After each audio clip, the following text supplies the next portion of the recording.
Israel ने Gaza पर non stop विध्वंसक हमले करे हैं। गाजा में अल रुया कमर्शियल टावर पर बमबारी की गई है। लगातार हमले किए जा रहे हैं। ये देखिए, ये अल रुया कमर्शियल टावर है जिस पर ये बमबारी की गई।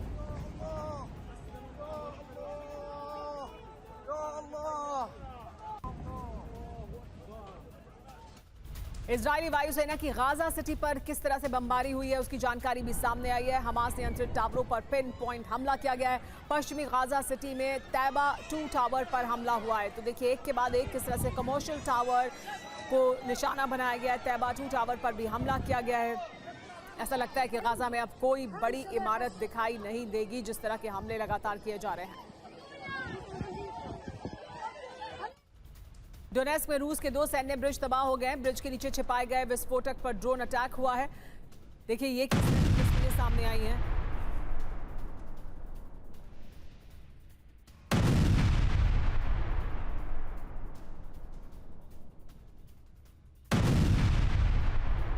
एक और बड़ी खबर ईस्ट यूक्रेन से ही। ईस्ट यूक्रेन में रूस के सैन्य काफिले पर बड़ा हमला हुआ। वेपन से भरे रूस के मिलिट्री टैंक पर ड्रोन हमला हुआ है।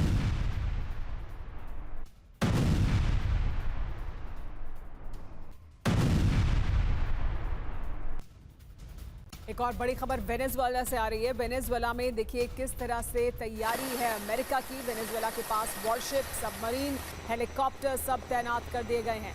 वेनेजुएला के पास अमेरिका की बड़ी तैयारी देखने को मिल रही है जिसमें वॉरशिप, सबमरीन, हेलीकॉप्टर सब की तैनाती की गई है। इस बीच एक और बड़ी खबर पोर्टोरिको से। पोर्टोरिको में बड़ी सैन्य मूवमेंट देखने को मिल रही है। सैन जुआन में दिखे हैं 4 अमेरिकी B-22 ऑस्प्रो हेलीकॉप्टर। अलग अलग जगह किस तरह की सैन्य तैयारी है, चारों तरफ से सैन्य तैयारी की जा रही है। वेनेजुएला के पास अमेरिका की तैयारी है तो पोर्टोरिको में बड़ी सैन्य मूवमेंट देखने को मिल रही है। सैन जुआन में दिखे हैं 4 अमेरिकी B-22 ऑस्प्रो हेलीकॉप्टर भी। युद्ध के मैदान से अगली बड़ी खबर रूस और यूक्रेन से जुड़ी हुई। रूस का यूक्रेन की राजधानी कीव पर नॉन स्टॉप हमला जारी है। हमले के बाद कीव में एयर रेड अलर्ट सुनाई दे रहे हैं। हर तरफ लगातार हमले किए जा रहे हैं रूस द्वारा यूक्रेन की राजधानी कीव पर। कीव में अलग अलग इमारतों को, अलग अलग क्षेत्रों को निशाना बनाया जा रहा है जिसमें सिविलियन इलाके भी शामिल हैं। ये यूक्रेन का दावा है। युद्ध के मैदान से इसके बाद अगली बड़ी खबर यूक्रेन के एक और बड़े शहर लवीव से। लवीव पर रूस ने भीषण हमला किया है। रूस के शाहिद ड्रोन अटैक से दहला है लवीव भी।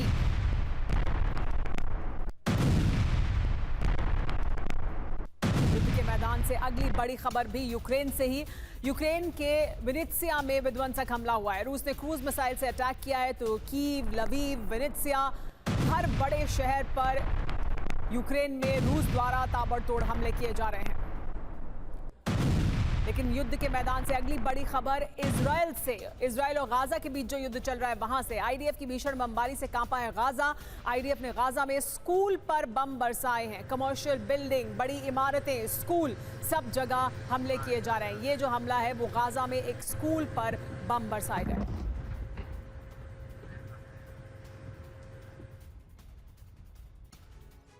लेकिन सबसे पहले बात यूक्रेन युद्ध की। यूक्रेन युद्ध का विस्तार होने वाला है। रूस और नेटो के बीच जबरदस्त तनाव बढ़ चुका है। रूस और नेटो के बीच ये हलचल तब बढ़ी जब रूस के ड्रोन पोलैंड में दाखिल हुए। एक तरफ नेटो देश जंगी तैयारी कर रहे हैं तो दूसरी तरफ रूस बेलारूस के साथ मिलकर ऑपरेशन ज़ेपैड लॉन्च करने वाला है। सारी खबरें आपको बताएंगे, लेकिन इस बीच पोलैंड से बड़ी खबर आ रही है, बड़ी जानकारी मिल रही है। पोलैंड में रूस के ड्रोन को लेकर आर्टिकल 4 पर नेटो की इमरजेंसी बैठक हो चुकी है, जिसके बाद नेटो चीफ ने कहा है कि रूस ने पोलैंड के एयर स्पेस का उल्लंघन किया।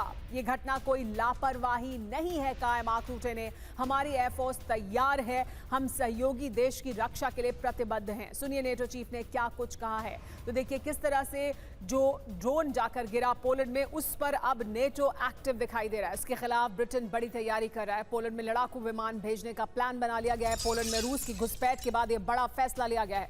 ब्रिटेन के रक्षा मंत्री जॉन हेली ने बयान दिया है, नेटो की सुरक्षा को परख रहे हैं पुतिन, यानी पुतिन टेस्ट कर रहे हैं और हमले धीरे धीरे बढ़ाए जा रहे हैं। वो ये देख रहे हैं कि किस तरह से नेटो तैयार है और कैसा जवाब दे सकता है। नेटो की सुरक्षा को परखने के लिए पुतिन इस तरह का हमला कर रहे हैं, जिस तरह जाकर एक ड्रोन गिरा पोलैंड में और उसके बाद नेटो एक्टिव है पूरी तरह से। तमाम यूरोपियन यूनियन के देश एक्टिव हैं। ब्रिटेन के रक्षा मंत्री जॉन हीली ने बड़ा बयान दिया है जिसमें उन्होंने कहा है कि पुतिन दरअसल परख रहे हैं, देख रहे हैं कि अगर वो अपनी सीमा को लांघते हैं तो फिर क्या होगा।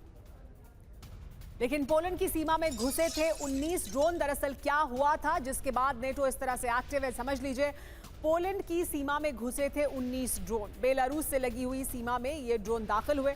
ड्रोन से पोलैंड की सीमा पर नुकसान भी पहुंचा है। ज्यादातर ड्रोन को हालांकि नष्ट कर दिया गया, लेकिन एक दो नहीं 19 ड्रोन दाखिल हुए बेलारूस की तरफ से पोलैंड की सीमा में। इसी को लेकर जॉन हीली ये कह रहे हैं कि दरअसल पुतिन टेस्ट कर रहे हैं नेटो को और उनकी सुरक्षा को, परख कर देख रहे हैं कि अगर ऐसा करते हैं वो, अगर वो इस सीमा को का उल्लंघन करते हैं और आगे बढ़ते हैं यूरोप की तरफ तो फिर क्या होगा। लेकिन ये जो ड्रोन हमले हुए पोलैंड में, जिस तरह से ड्रोन दाखिल हुए, ड्रोन हमलों के बाद पोलैंड के 4 अहम हवाई अड्डे बंद कर दिए गए। नेटो के लड़ाकू विमानों ने यहां पर उड़ान भरी। F-35 और F-16 विमानों ने उड़ान भरी पोलैंड में। पोलैंड के लड़ाकू विमानों ने भी यहां पर उड़ान भरी। तो देखिए किस तरह से हवाई अड्डे बंद कर दिए गए, पूरी तरह से चाक चौबंद और सुरक्षा व्यवस्था को पूरी तरह से दिखाने के लिए कि किस तरह से पोलैंड तैयार है, नेटो तैयार है। ये संदेश देने की कोशिश भी हुई ये ड्रोन जब दाखिल हुए थे पोलैंड में। उसके बाद देखिए किस तरह से पोलैंड के लड़ाकू विमानों ने उड़ान भरी और सिर्फ पोलैंड के नहीं F-35 F-16 विमानों ने उड़ान भरी है। नेटो के लड़ाकू विमान भी आसमान में दिखाई दिए। चारों हवाई अड्डों को पोलैंड में बंद कर दिया गया। हाई अलर्ट पर पूरी तरह से पोलैंड और आसपास के सभी इलाके आ गए। लेकिन इसके बाद रूस का क्या कहना है? रूस के रक्षा मंत्रालय ने बड़ा दावा किया है, पोलैंड को निशाना बनाने का कोई इरादा नहीं है। EU के नेता मामले को बेवजह तूल दे रहे हैं। रूस का ये कहना है कि ये जो ड्रोन दाखिल हुए पोलैंड की सीमा में ये चूक थी, कोई इरादा नहीं है रूस का पोलैंड को निशाना बनाने के लिए। और रूस का ये कहना है कि दरअसल यूरोपियन यूनियन के नेता, दरअसल नेटो के नेता तूल दे रहे हैं इस पूरे मामले को। ये सिर्फ क्योंकि बेलारूस की तरफ से उड़ान भरी थी ड्रोन ने और वो पोलैंड की सीमा में दाखिल हो गए। हालांकि यूरोपियन यूनियन और नेटो इसे ऐसे नहीं देखता है। पोलैंड रूस टकराव पर लेकिन ट्रंप ने भी बड़ा बयान दिया है। अमेरिका की तरफ से बड़ा बयान आया है। रूस ने एयर स्पेस का उल्लंघन किया, ये कहा ट्रंप ने। पोलैंड के एयर स्पेस का उल्लंघन किया गया, ट्रंप ने कहा है। तो रूस कह रहा है कि ये चूक थी, लेकिन अमेरिका, नेटो और यूरोपियन यूनियन का ये कहना है कि ये जानबूझकर किया गया है, ये टेस्ट करने के लिए किया गया है। अब बड़ा सवाल ये है कि अगर पुतिन ने ये जानबूझकर किया है तो पुतिन को पोलैंड से खतरा क्या है? पोलैंड में अगर वो ऐसा जानबूझकर कर रहे हैं तो क्यों कर रहे हैं? रूस अपनी सीमा पर पोलैंड को खतरा समझता है। 1999 में नेटो में शामिल हुआ था पोलैंड, तब से रूस से उसका तनाव है। कैलिनिनग्राड की वजह से पोलैंड से तनाव है। रूस पोलैंड को काबू में करने का बफर जोन बनाना चाहता है। यूक्रेन युद्ध से रूस पोलैंड के बीच मतभेद और गहरे हुए हैं। यूक्रेन युद्ध के बाद रूस पोलैंड पर हमला कर सकता है, ये लगातार कहा जाता रहा है। पोलैंड अपनी सेना को मजबूत कर रहा है। अमेरिका से आधुनिक हथियार खरीद रहा है पोलैंड, लेकिन पोलैंड लगातार निशाने पर है रूस के। रूस और नेटो के बीच टेंशन बढ़ चुकी है पोलैंड की वजह से भी और रूस के बढ़ती हुई महत्वाकांक्षा जिसका दावा नेटो करता है उसकी वजह से भी। इस तनाव के विलन बनने वाले हैं यूक्रेन के राष्ट्रपति व्लादिमीर ज़ेलेंस्की, क्योंकि ज़ेलेंस्की ने 9 सितंबर 2025 को पुतिन की हत्या का तीसरी बार प्रयास किया। अगर ज़ेलेंस्की की ड्रोन सेना सोची में पुतिन पैलेस पर हमले नहीं करती तो रूसी फौज भी पोलैंड बॉर्डर से सटे यूक्रेनी हथियार कॉम्प्लेक्स को टारगेट नहीं बनाती। रूस ने कहा है कि उसका टारगेट पोलैंड नहीं था, लेकिन तीर कमान से निकलकर पोलैंड में गिर चुका है। देखिए कैसे 9 सितंबर को इस महासंग्राम की नींव तैयार हुई, कैसे पुतिन बाल बाल बचे।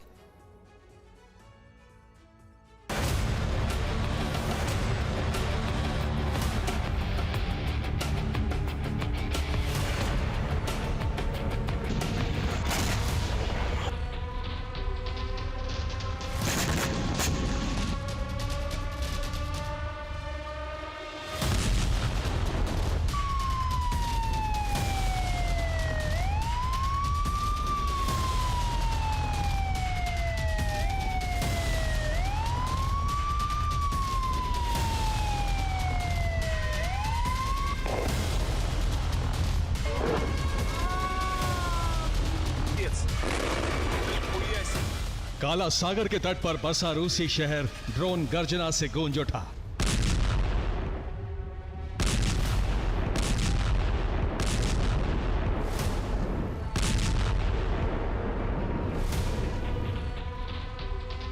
सोची में रूस के एयर डिफेंस सिस्टम एक्टिवेट हो गए। इसके कुछ ही मिनट बाद पोलैंड में एयर रेड अलर्ट के सायरन गूंज उठे।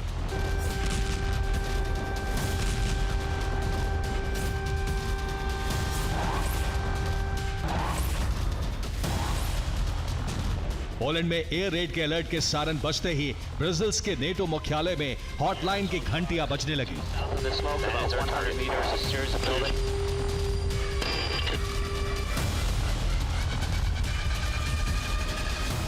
इसके बाद लंदन, पेरिस, बर्लिन, हेलसिंकी सहित यूरोप की कई राजधानियों में हॉटलाइन फोन बजने लगे।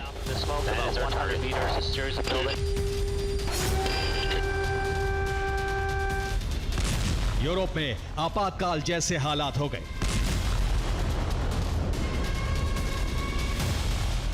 क्योंकि यूक्रेन ने सोची के पुतिन पैलेस पर ड्रोन हमले किए। हमले के दौरान पुतिन सोची के वोचारोव रूसी पैलेस में मौजूद थे। इसके जवाब में रूस ने यूक्रेन के पोलैंड सीमा से सटे शहरों पर हमले किए।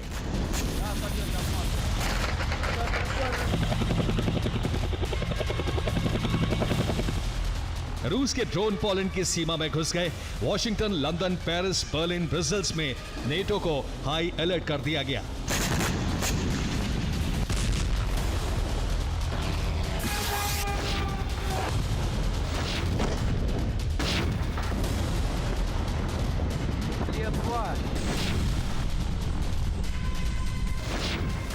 नौ सितंबर का दिन दुनिया को वर्ल्ड वॉर 3 के कगार पर ले गया है।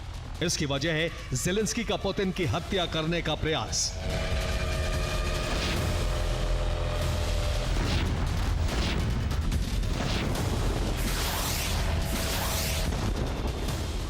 हमले से 2.5 घंटे पहले पुतिन मॉस्को में थे। फ्लाइट रेडार डेटा के मुताबिक पुतिन के IL-96 300 PU विमान ने मॉस्को से उड़ान भरी। लाइसेंस प्लेट नंबर RA96024 वाले विमान ने सोची में लैंडिंग की। इसी विमान से पुतिन अलास्का में ट्रंप से मिलने पहुंचे थे और यही विमान सोची में हमले से 1.5 घंटा पहले सोची में लैंड हुआ।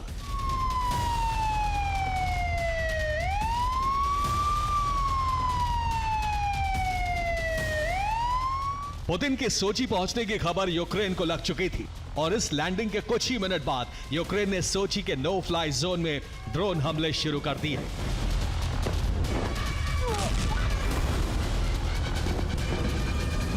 यूक्रेन ने सोची के पुतिन पैलेस पर 17 ड्रोन हमले करने की कोशिश की। रूस के डिफेंस सिस्टम तुरंत एक्टिवेट हो गए। 15 यूक्रेनी ड्रोन काला सागर के ऊपर इंटरसेप्ट कर लिए गए। रूस गर्मियों तक पोलैंड पर हमला संभव है। पोलैंड को बफर जोन बनाना चाहता है रूस। पश्चिमी वेबसाइट डिफेंस एक्सप्रेस के हवाले से खबर सामने आई है। कहा जा रहा है कि गर्मियों तक ऐसा हो सकता है कि पोलैंड को निशाना बनाए रूस, क्योंकि अब यूक्रेन से वो आगे बढ़ना चाहता है। दरअसल पश्चिमी वेबसाइट डिफेंस एक्सप्रेस के हवाले से दावा किया गया है कि रूस का उद्देश्य एक बफर जोन बनाना है। तो क्या पोलैंड पर हमला करेगा रूस? ये बड़ा सवाल है। रूसी ड्रोन हमलों के बाद पोलैंड के फाइटर जेट अलर्ट मोड पर हैं। नेटो सहयोगी देशों के विमान भी पोलिश एयर स्पेस में एक्टिव हैं। रूसी हमले के बाद एयर डिफेंस और रडार सिस्टम हाई अलर्ट पर हैं। सीमा पर ग्राउंड आर्मी भी हर स्थिति से निपटने के लिए पूरी तरह से तैयार है। पोलैंड की तैयारी और सीमा पार करने से पहले रूसी मिसाइलें नष्ट कर देगा। पोलैंड और बाल्टिक देशों को रूसी मिसाइल और ड्रोन हमले की आशंका है।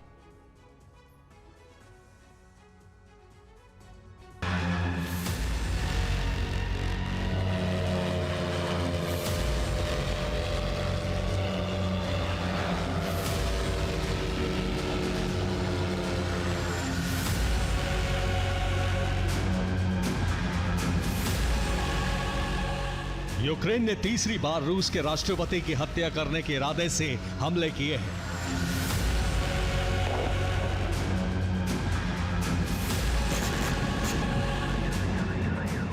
नौ सितंबर को सोची के बोचरॉव रूसी पैलेस को टारगेट किया गया। 3 अगस्त को भी पुतिन के इसी पैलेस पर हमले की कोशिश हुई। इससे पहले बीते साल 28 अगस्त को यूक्रेन ने सोची के करीबी शहर गेलेंजिक में पुतिन पैलेस पर ड्रोन हमले किए थे।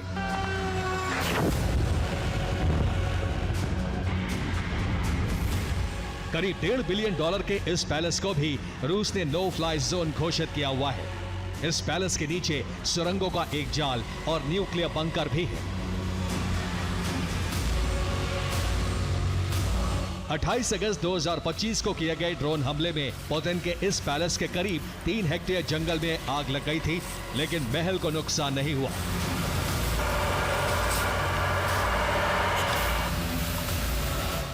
नौ सितंबर को पुतिन की हत्या का प्रयास सिर्फ यूक्रेन को नहीं बल्कि उसके मददगार देशों को भी भारी पड़ा। रूस ने पश्चिमी यूक्रेन पर ताबड़तोड़ हमले शुरू कर दिए।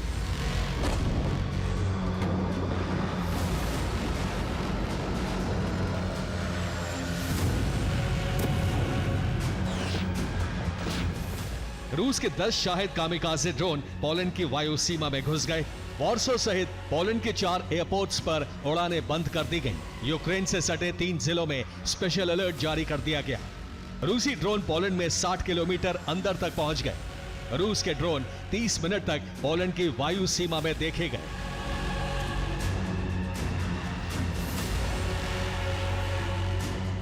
ये पहली बार हुआ है कि इतनी बड़ी तादाद में रूस के ड्रोन्स ने पोलैंड की वायु सीमा का उल्लंघन किया।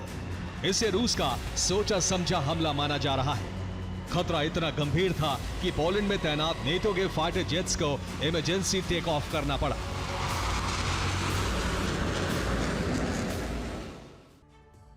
ज़पाड सैन्य अभ्यास से पहले यूरोप में चरम पर तनाव दिखाई दे रहा है। इस वक्त की बड़ी खबर, पोलैंड ने बेलारूस सीमा पर सेना की बड़ी तैनाती शुरू कर दी है। टीवीपी रिपोर्ट के हवाले से जानकारी सामने आई है। पुलिस टुकड़ियां सीमा की ओर बढ़ रही हैं। स्वीडन ने पोलैंड में एयर डिफेंस सिस्टम और लड़ाकू विमान को तैनात किया है। तो देखिए किस तरह से तनाव बढ़ता जा रहा है। स्वीडन ने भी यहां पर अपनी तैनाती को बढ़ा दिया है। पोलैंड में जो ड्रोन आकर गिरे वो पूरी तरह से यूरोप और नेटो को लामबंद कर रहे हैं।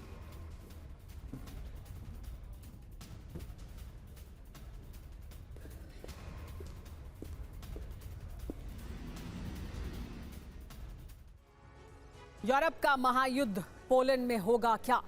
पोलैंड ने बेलारूस की सीमा पर सैन्य गतिविधियां तेज कर दी हैं। पोलैंड की सेना और काफिला सीमा की ओर बढ़ रही हैं। पोलैंड ने बेलारूस सीमा पर सेना की बड़ी तैनाती शुरू की है। रूस बेलारूस के सैन्य अभ्यास ज़पाड से पहले ये तैयारी शुरू की गई है। स्वीडन ने पोलैंड में एयर डिफेंस और लड़ाकू विमान भेजे हैं। पोलैंड की सेना रूस से सीधा सैन्य टकराव कर सकती है। पोलैंड यूरोप की पूर्वी सीमा पर सबसे आगे खड़ा नेटो देश है। पोलैंड पर रूस के हमले की आशंका सबसे ज्यादा है।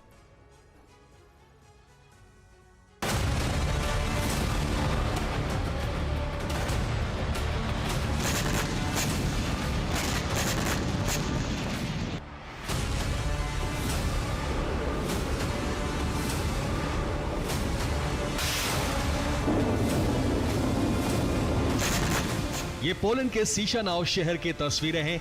दावा है कि शहर की एक सड़क पर रूस का ड्रोन गिरने से जबरदस्त विस्फोट हुआ।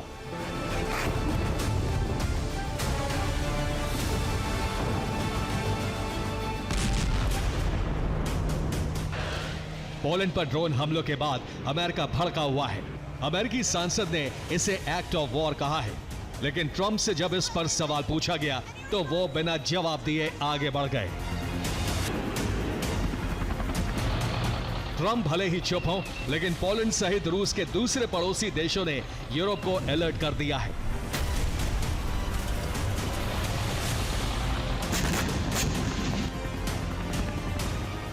पोलिश राष्ट्रपति कैरोल नारोकी ने कहा है कि पुतिन यूरोप के दूसरे देशों पर हमला करने के लिए तैयार है।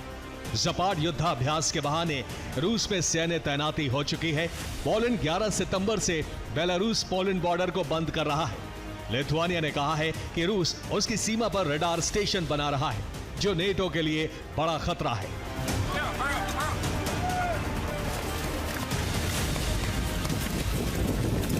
जिस महासंग्राम की आशंका 3 साल से जताई जा रही थी, ज़ेलेंस्की के ड्रोन हमले के बाद वो वास्तविकता बनने की ओर बढ़ रही है। यूरोप तीसरे विश्व युद्ध की कगार पर है और इस बार दुश्मन सबसे बड़ी एटमी पावर है।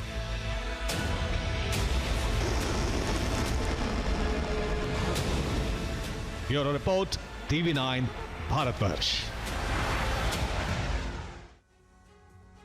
इस बीच एक और बड़ी खबर, रूस की नेटो को जवाब देने की तैयारी भी है। कल से रूस बेलारूस के बीच मेगा ड्रिल हो रही है। बेलारूस की धरती पर ज़पाड युद्धाभ्यास होगा। रूस बेलारूस के सैनिक करेंगे ये युद्धाभ्यास।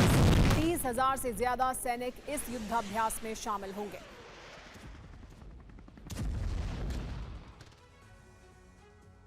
नेटो देश के करीब पुतिन का शक्ति प्रदर्शन किस तरह का है, देखिए युद्धाभ्यास कहां हो रहा है पहले जानिए। बेलारूस में नेटो देश लिथुआनिया की सीमा पर यह युद्धाभ्यास हो रहा है। युद्धाभ्यास कब है? 12 से 16 सितंबर तक ये युद्धाभ्यास चलेगा और कितने सैनिक इसमें शामिल होंगे ये भी जान लीजिए। रूस बेलारूस के 30,000 सैनिक इस युद्धाभ्यास में शामिल होंगे, यानी एक बड़ा युद्धाभ्यास है। युद्धाभ्यास के मायने क्या है वो भी जानिए। लिथुआनिया, एस्टोनिया, लातविया पर दबाव होगा इस युद्धाभ्यास की वजह से। नेटो को संदेश है कि हमला कभी भी हो सकता है। पुतिन का संदेश की सीमा पर हर वक्त कॉम्बैट रेडी रहें। नेटो अगर दखल देगा तो रूस टकराव से पीछे नहीं हटेगा। एक और बड़ी खबर, नेटो की जासूसी कर रहा है रूस, ये दावा किया जा रहा है। जर्मनी में नेटो सप्लाई रूट की जासूसी की जा रही है। ड्रोन से नेटो के सप्लाई रूट की निगरानी की जा रही है। जर्मनी में 500 अज्ञात ड्रोन देखे गए हैं। जनवरी से मार्च तक देखे गए ये अज्ञात ड्रोन। कीव पोस्ट की रिपोर्ट में ये दावा किया गया है। तो क्या जर्मनी में पुतिन के 500 ड्रोन हैं? क्या पुतिन ड्रोन के जरिए जासूसी कर रहे हैं नेटो रूट की? दावा क्या है समझिए। जर्मनी में नेटो के एक्शन पर रूस की नजर बनी हुई है। नेटो के सप्लाई रूट की जानकारी जुटा रहा है रूस। यूक्रेन जा रहे हथियारों की दरअसल निगरानी कर रहा है।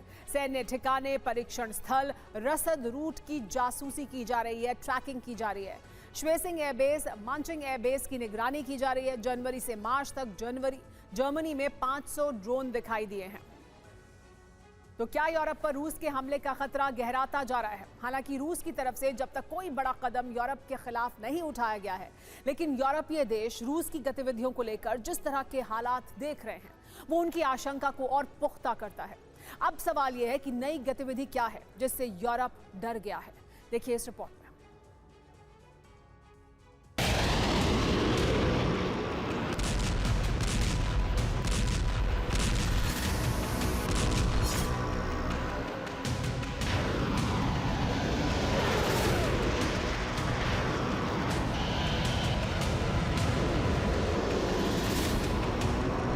यूक्रेन रूस के बीच बढ़ रही आक्रामकता ने दोनों तरफ संकट बढ़ाया है, लेकिन पुतिन ने अब एक ऐसे प्लान को एक्टिवेट कर दिया है जिसमें यूक्रेन समेत यूरोप के उन देशों में तबाही मच सकती है जो यूक्रेन के पक्ष में खड़े हैं।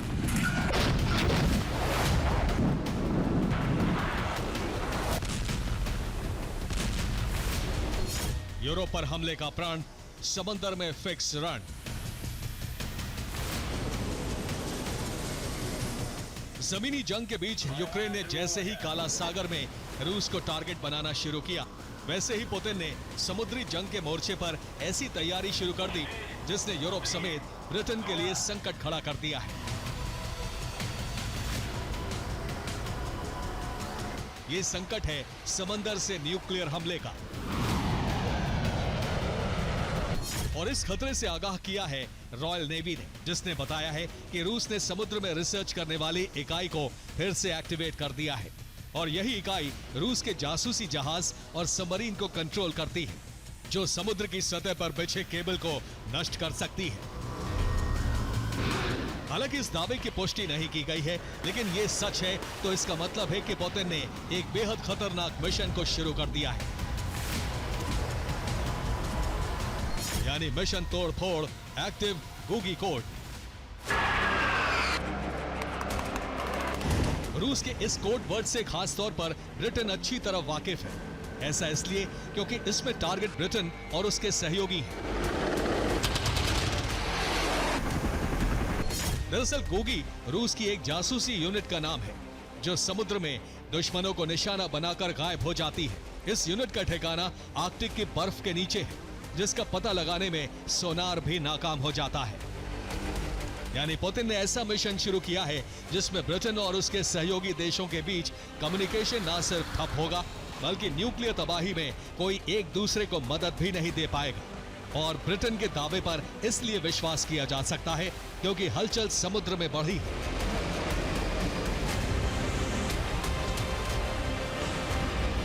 रूस प्रशांत क्षेत्र में नौसेना की ताकत बढ़ा रहा है। लंबी दूरी की परमाणु मिसाइलों से लैस पनडुब्बी तैनात कर ली है, जिसका मतलब है कि रूस कोई ना कोई एक्शन लेने वाला है। फिर वो यूरोप को मध्य पूर्व से जोड़ने वाले समुद्री केबल को नष्ट करना हो या फिर समुद्र से यूरोपीय देशों पर हमला हो।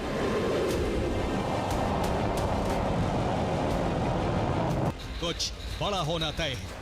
लेकिन इससे ब्रिटेन को ही सबसे ज्यादा खतरा क्यों है, इसे भी समझ लीजिए। दरअसल द्वितीय विश्व युद्ध खत्म होने के बाद ब्रिटेन और अमेरिका ने एक योजना बनाई थी। इस योजना के तहत रूस पर परमाणु हमला किया जाना था। ये योजना लंदन के आर्काइव में दबी फाइल में दर्ज थी, जो सामने एजेंसी IAEA ने रिपोर्ट में ये बड़ी चेतावनी जाहिर की है। यूक्रेन में परमाणु विनाश का खतरा क्या बढ़ गया है और क्यों है ये खतरा? खेमेलनित्स्की रिवने परमाणु संयंत्र पर खतरा है। 10 सितंबर की रात रूस ने यहां पर ड्रोन देखे गए थे। रूस के IAEA की टीम ने विस्फोट की आवाजें सुनी थी। ये घटनाएं नेटिशन और वराश शहरों में हुई थी। दोनों संयंत्र पर IAEA के निरीक्षक पहले से ही मौजूद थे, लेकिन रूस ने पूरे पूर्वी यूक्रेन में कब्जा अभियान तेज कर दिया है। रूसी सेना अब डोनेट्स्क के साथ साथ सूमी और खार्किव पर भी कब्जा कर लेना चाहती है। इसके लिए पुतिन सेना पश्चिमी यूक्रेन में हमले कर हथियार गोदामों को तबाह कर यूक्रेनी फोर्स की सप्लाई लाइन काटना चाहती है। इस बात से भड़के ज़ेलेंस्की ने क्रीमिया और ब्लैक सी में रूस को चोट पहुंचाना शुरू कर दिया है और इस तरह से रूस और यूक्रेन में अब पूरब बनाम दक्षिण की जंग चल रही है।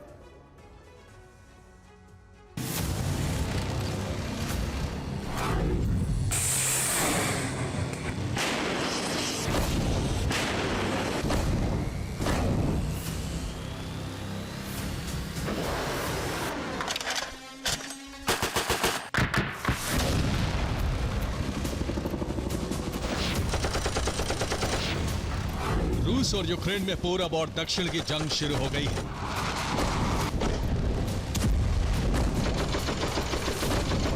रूसी सेना पूरे पूर्वी यूक्रेन पर कब्जा करने के लिए हमले कर रही है, तो दक्षिण में यूक्रेनी फोर्स क्रीमिया और ब्लैक सी में हमले कर रूसी सेना को जख्म दे रही है।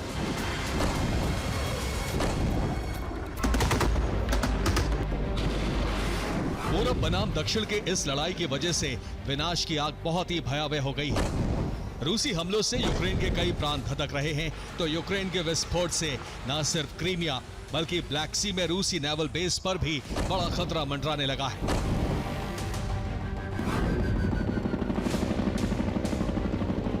यूक्रेन के बारूदी अभियान से रूस के नेवल बेस पर किस तरह से खतरा मंडरा रहा है, ये हम आपको आगे बताएंगे। सबसे पहले पुतिन सेना का पूर्वी अभियान क्या है, इसे समझिए।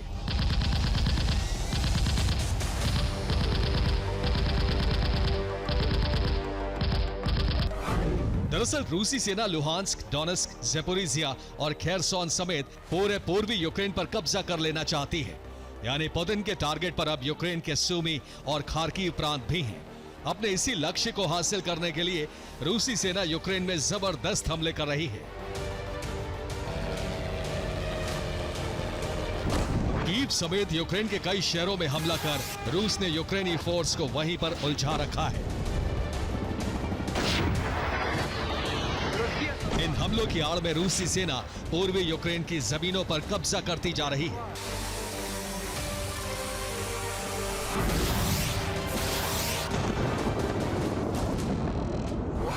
रूस के ड्रोन हमलों की वजह से यूक्रेन की राजधानी आधी रात फिर दहल उठी।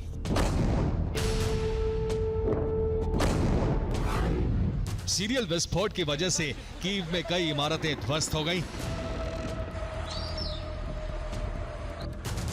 वेनेत्सिया में रूस ने मिसाइल से हमला किया।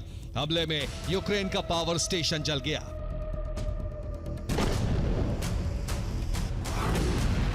उधर पूर्वी यूक्रेन में रूस का कब्जा अभियान तेज हो गया है।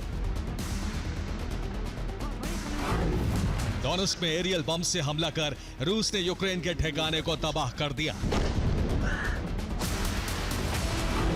रूस के हमले में यूक्रेन के अस्पताल को भी नुकसान पहुंचा है।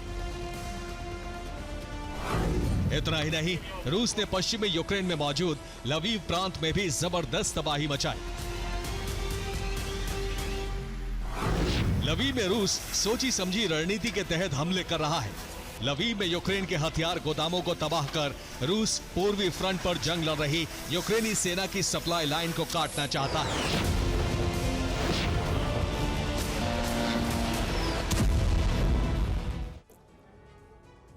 एक बड़ी खबर, अमेरिकी वायुसेना ने बहुत बड़ा फैसला किया है। 2050 तक एक्टिव रहेगी मिनटमैन 3 मिसाइल। मिनटमैन 3 मिसाइल का इस्तेमाल करता रहेगा अमेरिका। अमेरिका की एटमी मिसाइल है मिनटमैन 3 और इसका इस्तेमाल अब आगे भी करता रहेगा। पहले 2036 में रिटायर होने वाली थी ये मिसाइल, लेकिन अब 2050 तक इसका इस्तेमाल करेगा। मिनटमैन 3 एक परमाणु मिसाइल है जिसका कि यूएस अब इस्तेमाल और लंबे समय तक करने वाला है। बताया जा रहा है कि 2050 तक अब एक्टिव रहने वाली है मिनटमैन 3 मिसाइल अमेरिका की। और इस बीच देश से एक बड़ी खबर, एथेनॉल मुद्दे पर के विवाद पर नितिन गडकरी ने बयान दिया है। सोशल मीडिया पर पेड कैंपेन चला, ये कहा नितिन गडकरी ने, मुझे टारगेट करने के लिए इस कैंपेन को चलाया गया। एथेनॉल विवाद में कोई तथ्य नहीं था, ये कहा गडकरी ने। तो देखिए, नितिन गडकरी ने एथेनॉल, पेट्रोल में एथेनॉल मिलाने के मुद्दे पर जो एक कैंपेन चल रहा था सोशल मीडिया पर, जिस मुद्दे की सबसे ज्यादा चर्चा हो रही थी, उसको लेकर नितिन गडकरी ने बयान दिया है। उन्होंने कहा है कि ये पेड कैंपेन था, राजनीति से प्रेरित था। अब जैसे आपकी इंडस्ट्री है वैसे हमारा पॉलिटिक्स भी है, तो ये सोशल मीडिया का जो कैंपेन था वो पेड कैंपेन था, वो अगेंस्ट इथेनॉल था और पॉलिटिकली टारगेट मुझे करने के लिए था। अब मैं जवाब दूं तो ये मीडिया वाले आपके कॉन्फ्रेंस को छोड़कर वही बातें कल छापेंगे। तो मैं इतना ही कहूंगा कि वो जो कुछ था उसमें कोई तथ्य नहीं था, सब बातें क्लियर हुई है। Import substitute